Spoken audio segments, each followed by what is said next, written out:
This story is brought to you by takeatale.com.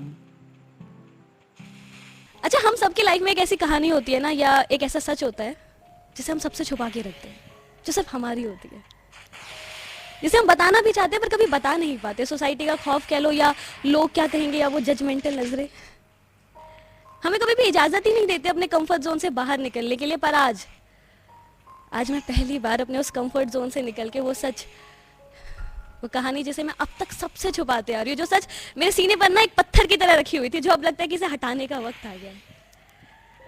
तो ये कहानी है उस शख्स की जिसने मुझसे मिलाया था, जिसने मुझे ये बताया कि प्यार कर तो हर कोई लेता है, पर उसे निभाना, उसे समझना, उसे अपनाना कितना मुश्किल है। तो हाँ, तो कुछ यूं हुआ था कि हवाओं का रुख बदला था, कि मानो चांद जमीन पे उतरा था। आसमान में बिना बारिश के ही इंद्रधनुष चमक रहा था। हाँ, उस रोज जिस रोज मैंने ठान लिया था कि आज तो अपने प्यार का इजहार कर देना है। अब बेशक इनकार हो, लेकिन अब दिल की बातों को और दिल में नहीं रखना। तो डेट 17 दिसंबर 2018, डे मंडे। उन दिनों मैं हॉस्टल में रहा करती थी और हर सैटरडे को हम हॉस्टल से अपने घर जाया करते थे। सो इस सैटरडे जब हम एक दूसरे को सी ऑफ कर रहे थे और मैं बस वहीं पे खड़ी उनको जाते जाते देख रही थी, तो मैं सोच लेती हूँ कि अगली बार जब हम मिलेंगे ना, यानी मंडे मॉर्निंग, तो बस मैं कह दूंगी कि सुनो, हाँ, तुम्हारी मैसेज का इंतजार रहता है। गुजरते हो जब भी आंखों के सामने से, तुम ये नजरें तुम पर आके रुक जाया करती हो। जिस अदा से तुम मुझे भीड़ में चुप चुप के देखा करते हो ना, कसम खुदा की मुझे खुद से मोहब्बत हो जाती है। हाँ, तुम्हारी एक व्यू के लिए अक्सर मेरा व्हाट्सएप का स्टेटस लगता है, और जो तुम पूछते हो ना ये किसके लिए लिखा, तो हाँ, वो तुम्हारे लिए लिखा होता है। मैं नहीं जानती कि मेरे लिए क्या हो तुम, बस इतना समझ जाओ मैं डूब जाऊं जिन ख्यालों में, उन ख्यालों की एक वजह हो तुम। मैं ये रात भर मिरर में बोलने की प्रैक्टिस करती रही, बट इन रियल फैक्ट मैं उनके सामने एक शब्द भी थी नहीं बोल पाई। तो ना उन दिनों इंस्टाग्राम नहीं हुआ करता था, हम फेसबुक पे फ्रेंड्स थे, तो मैंने ना फेसबुक से सेव की हुई सारी पिक्चर्स को मिलाकर एक छोटी सी वीडियो थी बना ली, और उसमें अपनी फीलिंग्स को तोड़ मरोड़ कर बयां थी कर दी।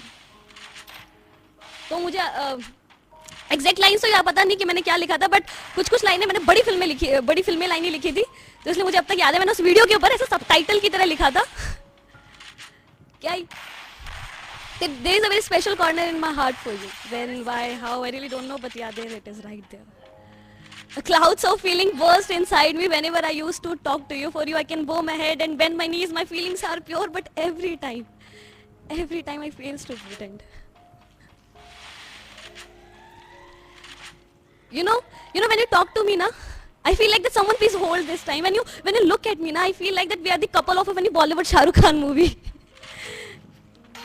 When he smiles at me, I feel like the king of the world, or maybe queen, but yeah. I know for you guys sounds like so cheesy or filmy ना, but you know what, जब हम प्यार में होते हैं ना, चाहे वो टीनेज हो या एडल्ट एज हो, हम सबसे ज्यादा बचकानी हरकतें करते हैं। और अगर आप ना करो ना, तो सामने वाला कभी आपका यकीन नहीं करेगा कि आप उनके साथ प्यार में हो। प्यार में इंसान क्रिएटिव हो ही जाता है, उससे पहले वो बेशक ड्राइंग की क्लास में भी फेल होता हो। लेकिन हाँ, दोनों में से एक ही होता है, सामने वाला अपनी क्रिएटिविटी का सिर्फ टेस्ट लेता है। सो इन दिस केस वो क्रिएटिव इंसान मैं थी। हम हमेशा की तरह मंडे मॉर्निंग मिलते हैं, मेट्रो, कश्मीरी गेट, और हर बार की तरह मैं इस बार भी वक्त से लेट।